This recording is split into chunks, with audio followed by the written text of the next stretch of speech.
নমস্কার সকলকে, আমি প্রিয়াঙ্কা আবারও একটা নতুন রেসিপি নিয়ে চলে এসেছি। আজকে বানাবো সোনাম কাপুরের ফেভারিট রেসিপি ব্রেড দিয়ে। এটা আমিও ফার্স্ট টাইম বানালাম, কিন্তু খেতে এটা দুর্দান্ত হয়েছিল। ফার্স্টেই আমি ব্রেডটাকে এরকম স্লাইস করে কেটে নিয়েছি। তারপর কড়াইয়ের মধ্যে কিছুটা তেল আর একটু বাটার দিয়ে তার মধ্যে সর্ষে ফোড়ন দিয়ে দিয়েছি। সর্ষে ফোড়ন দেওয়ার পর কিছুক্ষণ এটাকে নাড়িয়ে তারপর এর মধ্যে দিয়ে দিয়েছি কিছুটা পেঁয়াজ কুচি।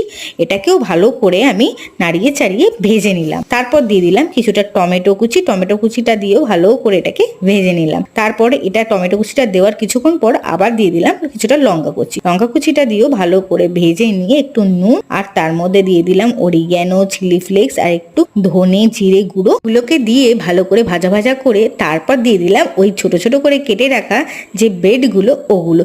সত্যি এই রেসিপিটা কিন্তু খেতে দুর্দান্ত লেগেছে, আমাদের তো সবার খুব ভালো লেগেছে। আপনারাও বানিয়ে খেয়ে দেখুন আপনাদের কেমন লাগে। আজকের মতো টাটা।